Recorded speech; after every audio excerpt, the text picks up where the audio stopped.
Assalamualaikum warahmatullahi wabarakatuh. Ketemu lagi dengan saya Muhammad Rifki Santoso. Kita kali ini membahas tentang biaya sewa kamar kos yang untuk karyawan ya, apakah termasuk natural atau tidak. Ini merupakan video kedua ya. Video pertama sudah kita bahas mengenai transaksinya. Dan kasus ini diambil dari putusan pengadilan pajak yang diterbitkan di tahun 2023. Nah, mengenai fakta tentang sengketanya, kemudian argumentasi wajib pajak atas koreksinya, argumentasi wajib pajak mengapa dia ini harus dijadikan biaya, gitu ya, itu telah kita bahas di video pertama.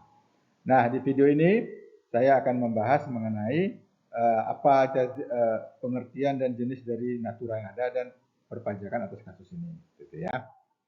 Nah, sedikit diulang bahwa ini adalah biaya kos ya, yang sengketa adalah biaya kos atas transaksi yang terjadi di tahun 2017. Kemudian aktivitas ini adalah kenapa terjadi biaya kos untuk memudahkan pelayanan kepada peternak binaan si wajib pajak. Karena wajib pajak bergerak dalam bidang peternakan, dia punya peternak binaan. Nah, biaya yang dikoreksi oleh DJP sebesar 26 juta rupiah. Nah, kemudian kita melihat mengenai natura ya. Nah, pengeluaran dalam bentuk natura atau kenikmatan bisa dikelompokkan dari 3 jenis. Ya. Pertama, imbalan karena melaksanakan tugas. Kenapa terjadinya pengeluaran natura? Itu karena dia melaksanakan tugas dapat imbalan dalam bentuk uang. Kedua, namanya benefit in kind. Jadi kita jelaskan apa itu benefit in kind. Ketiga adalah fasilitas untuk pelaksanaan pekerjaan. Jadi si wajib pajak memberikan fasilitas kepada karyawannya supaya karyawannya bisa mudah melaksanakan pekerjaan.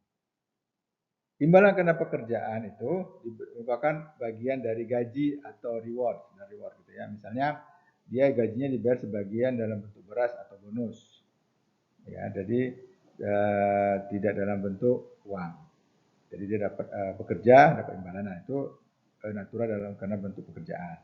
Jadi kalau misalnya oke, kamu berhasil menambah target dapat bonus jalan-jalan ke luar negeri gitu. Nah, bonus itulah dalam bentuk natural tapi karena ada setelah selesai melaksanakan pekerjaan. Kemudian benefit in kind. Ini merupakan natura atau kenikmatan yang diterima oleh pegawai dan tidak ada hubungan dengan hasil pekerjaan dan tidak digunakan untuk melaksanakan tugas. Jadi tidak wajib. Contohnya adanya makan minum. Ya, jadi kan perusahaan menyediakan makan minum, kan tidak wajib ada makan minum supaya kerjaan bisa jalan, gitu kan? Makan minum kan bisa beli sendiri, gitu ya. Jadi diberikan secara gratis. Atau adanya fasilitas transport dari rumah ke tempat kerja. Tapi dengan catatan si karyawan juga bisa melaksanakan transportasi dengan usaha dia sendiri, ya. Itu bisa dikategori sebagai benefit in kind. Yang ketiga adalah fasilitas untuk melaksanakan pekerjaan. Ini diperlukan alat supaya karyawan bisa melaksanakan tugasnya dengan baik. Jadi diberikanlah natura, ya, fasilitas. Contohnya di sini adalah pemberian komputer. Jadi ada komputer khusus misalnya, ya. Jadi tidak bisa dibeli oleh karyawan karena khusus. Nah, jadi ini dibutuhkan melaksanakan pekerjaan atau sesuatu khusus, ya, seperti sepatu khusus untuk pemadam kebakaran misalnya. Nah, itu fasilitas untuk melaksanakan pekerjaan, jadi khusus. Jadi dia dengan fasilitas ini bisa melaksanakan pekerjaan lebih baik, ya.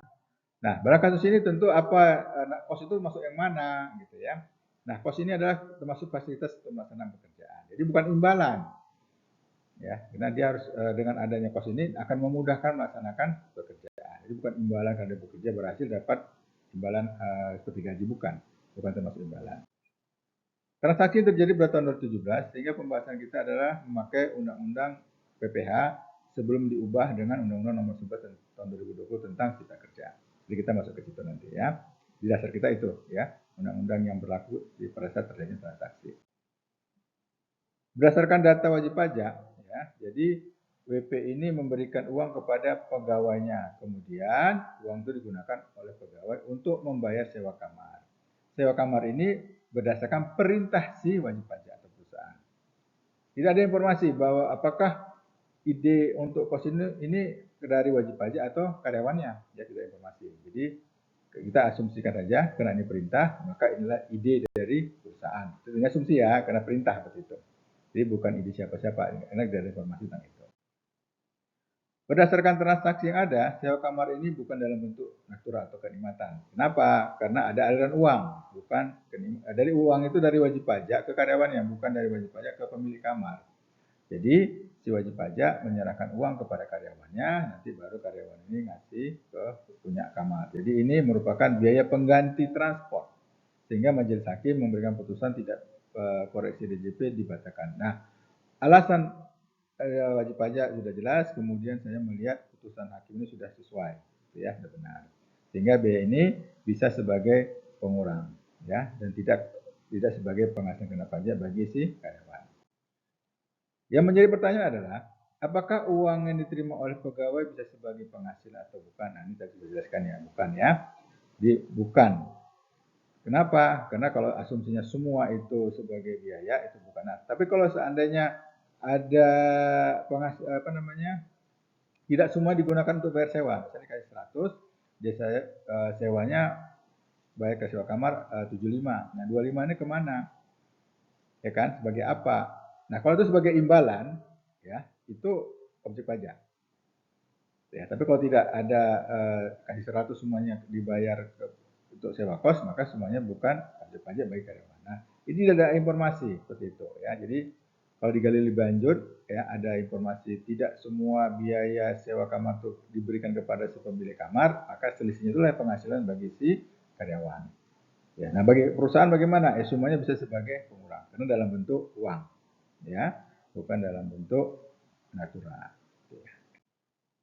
Nah, kemudian kita lihat datanya ya.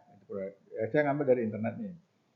Ternyata alamat wajib pajak ini ada dua ya. Jadi kita lihat dari datanya kan.